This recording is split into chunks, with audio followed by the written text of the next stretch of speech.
Whether you're just now starting to play Quasimorph or you already have some hours of playtime, there are some things you should start doing to have an easier time running contracts. Most of these tricks and tips you won't find in the game's tutorial, and some will not be shown to you on any game menu either. Let's start with the most important tip of them all when playing Quasimorph. Number 1, always check your enemy's resistances. As you should know by now, every ammo type deals a certain damage type. It can be fire, cut, piercing, beam, the list goes on and on. For every single one of these damage types, there's also the resistance for it. The higher the value, the lower the damage a target takes from that specific damage type. Goes without saying that you should aim to have all your resistances as high as possible. When fighting, inspect the enemies beforehand, check their resistances values, and opt to use the most effective damage type to kill them. As an example, while trying to burn down a cyborg with Dragon Volley won't work that well because of their high fire resistance, using buckshot ammo will do because of their extremely low cut resistance. Number 2, always run at least 2 different damage types. Now that we discussed resistances, it's easy to understand why having the capacity to deal multiple damage types is important in Quasimorph. The enemies we'll fight will be completely different. Quasimorphs have different resistances when compared to regular humanoids, and even these humanoids will use different armor. Some will be heavily armored while others will run at you naked. Having more than one weapon and even more than one ammo type makes you stronger overall because you potentially have many more ways to kill your enemies effectively. Number 3, equip a helper, the Servo Backpack, bringing a bigger backpack inside when you want to run 3 weapons. No, this isn't like Tarkov where you can open a secondary container and put items inside of it. Despite that, the Servo grants you one more free weapon slot, and the weapon you use on that new 3rd slot will get a -1 turn to reload duration bonus. Unfortunately, the Servo isn't that big to loot every valuable item you want to take home. This is exactly why you can bring another bigger backpack inside, and when you're done with the killing, just switch backpacks and you'll have an increased space without having to drop any items. Have fun looting! Number 4, press and hold the Alt key to highlight visible corpses and enemies. I don't know if it ever happened to you, but it has to me before. I set the ground on fire and I'm joyfully waiting for the enemies to burn before proceeding. Sometimes though, because it can be really hard to spot enemies still alive within the fire, I get shot out of nowhere. If you hold the Alt key, all visible corpses on the ground will be highlighted in white, making it very easy to see where and what is there to loot, even on the darkest corners of the map. More importantly, it will also show you, highlighted in red, the enemies who are still alive so that you don't need to take unnecessary damage anymore. Number 5, manual targeting. I don't know if this is, in air quotes, the official name, but it's what I like to call it. Whenever you press and hold shift, you'll see the aiming line coming out of your clone to your cursor. This is the expected line of fire, but always take into consideration the scatter value weapons have and your accuracy. It is very useful to use manual targeting for many different occasions. First and foremost, targeting objects like destroying walls. Shooting enemies completely out of your vision range, shooting through a very long corridor to blow up all and any fuel barrels in order to potentially get some free kills and cause mayhem. But lastly, the more significant is to effectively target and hit enemies when the game shows you it's not possible.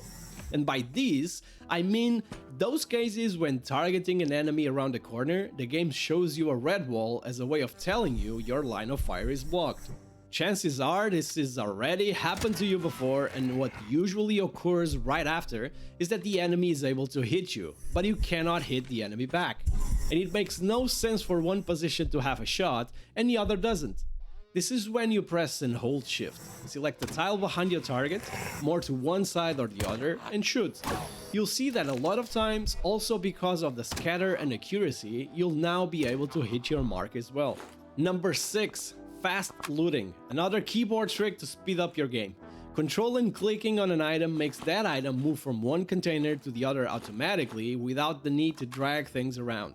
Despite the game now having shortcuts to do some actions like disassemble every item, amputate all limbs or even loot everything, If you just want to transfer a few selected items, you can move your mouse cursor to them and Ctrl click them.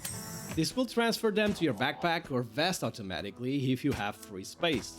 If there is already a stack of items, it will also add them to the stack. Also worth noting is that if you're naked or have free weapon slots, doing this on armor or weapons will first move to equip them on the character. There is somewhat of a priority or of where items are moved to, but as soon as you learn your way around it, it speeds up your game like crazy. And since we're talking speed, number 7. Go to the options menu and enable skip shuttle arrival and fast trading options. Yes, it's very cool to see the Magnum docking whenever you start a contract, and it looks awesome at the beginning when you start playing Quasimorph. However, around the 300th time you'll do it, it's already a bit boring having to either wait or always skip the animation yourself. By enabling this option in the settings, the game will automatically do it for you every single time. The same concept applies to fast trading. It really speeds up the gameplay. When enabled, you no longer need to select a clone and dock on the station to do your trades.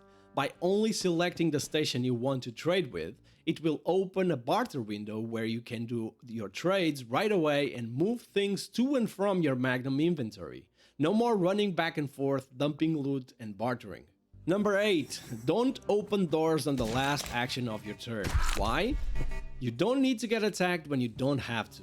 Quasimorph is, at its core, a turn-based game. This means that whenever your turn is over, the computer, also known as enemies, will have their turn. Opening or closing a door will always use an action. If you are sneaking, there's only one action per turn, so even if you open a door, the enemies will have their turn, and there's now nothing hiding you from their line of fire. When running, you have 3 actions per turn, but the problem is that you're unable to perform certain actions like interacting with doors or opening your inventory. The way to do this is by walking, using the default movement mode and always opening any door when you still have 2 available actions. If you end up on the door tile and have 1 remaining, just press the spacebar to skip 1 action and a new turn will commence. Simple. Number 9. Turn around regularly to see if enemies are coming up behind you. I know it seems straightforward, but it's something you'll forget most times. Enemies also have different speeds, and the faster ones can move up to 3 tiles per turn. This means they can easily catch up to you. The only way to deal with not being ambushed and put into a potentially dangerous situation is by regularly looking back. Like I mentioned on number 4, if you look back and highlight enemies with the Alt key, very quickly you can play it safe and have no worries about progressing on the stations. And finally, number 10, when starting a new game, travel straight to Mars and its moons because there's no Quasimorph activity there. This is because of lore and quest related reasons, but by doing this, you'll have all the time in the world to run contracts and not have to worry about enemies bursting into demons. You can, in a relaxed way, run contracts and farm loot, weapons and armor.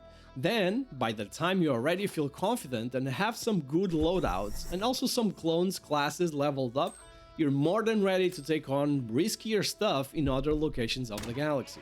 There are other important topics that we didn't cover but will also help you have an easier time playing Quasimorph. Watch my top 10 Quasimorph tips and tricks every new player needs next to learn some more tips I have for you.